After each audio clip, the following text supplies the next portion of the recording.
ಮೊದಲನೇದಾಗಿ ದಕ್ಷಿಣ ಭಾರತದಲ್ಲಿ ಪ್ರಥಮ ಬಾರಿಗೆ ಇಂಡಿಯನ್ ಗೌರ್ ಅಂತಾರೆ ಕಾಡ್ಕೋಣ ಅದನ್ನು ಹಿಡಿಯುವಂಥ ಒಂದು ಕಾರ್ಯಾಚರಣೆ ನಿನ್ನೆಯಿಂದ ಪ್ರಾರಂಭವಾಗಿ ಇವತ್ತೊಂದು ಕಾಡ್ಕೋಣ ಕ್ಯಾಪ್ಚರ್ ಮಾಡಿದ್ದಾರೆ. ಇತ್ತೀಚಿನ ದಿನಗಳಲ್ಲಿ ಸಂಖ್ಯೆಗಳು ಜಾಸ್ತಿ ಆಗ್ತದೆ.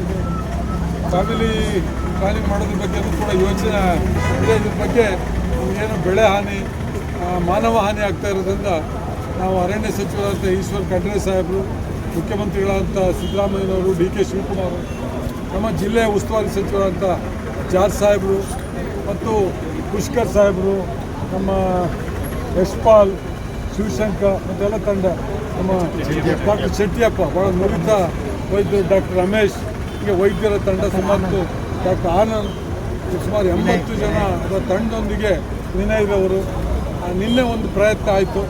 ಅದು ಹೆವಿ ಇದ್ದಿದ್ದರಿಂದ ಮತ್ತು ಸ್ವಲ್ಪ ಇಳಿಜಾರು ಭಾಗದಲ್ಲಿ ಇದ್ದಿದ್ದರಿಂದ ಅದು ಜೀವಹಾನಿ ಆಗಬಾರ್ದು ಅನ್ನೋ ದೃಷ್ಟಿಯಲ್ಲಿ ಅದನ್ನು ಮತ್ತೆ ನ್ಯೂಟ್ರಲೈಸ್ ಮಾಡಿಬಿಟ್ಟಿದ್ದಾರೆ.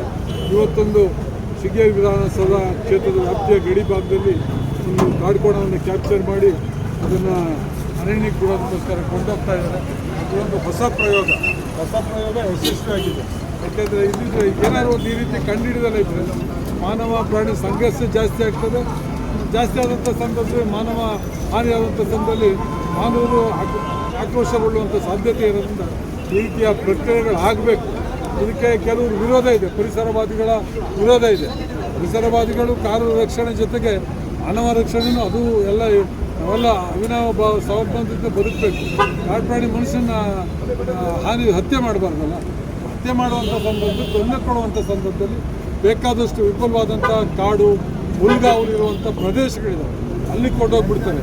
ಅದು ಪರಿಸರವಾದಿಗಳಿಗೆ ಇದನ್ನು ಟೀಕೆ ಮಾಡೋದ್ರ ಬದಲು ಇದನ್ನು ಕಾಡಲ್ಲೇ ಇರೋ ರೀತಿಯಲ್ಲಿ ಏನು ಮಾಡಬೇಕು, ಅಲ್ಲಿ ಏನು ಬೆಳೆಬೇಕು, ಕಾಡು ಪ್ರಾಣಿಗಳ ಬೆಳೆಗೆ ಅದಕ್ಕೆ ಆಹಾರಕ್ಕೋಸ್ಕರ ಏನು ಬೆಳಿಬೇಕು, ಕಾಡು ಆನೆಗೆ ಊಟಕ್ಕೋಸ್ಕರ ಅದಕ್ಕೆ ಆಹಾರಕ್ಕೋಸ್ಕರ ಏನು ಬೆಳಿಬೇಕು, ಆ ಪ್ರಕ್ರಿಯೆ ಪ್ರಾರಂಭ ಮಾಡಲಿ. ಸರ್ಕಾರ ದುಡ್ಡು ಕೊಡೋಕ್ಕೂ ಕೂಡ ಬದ್ಧತೆ ಇದೆ.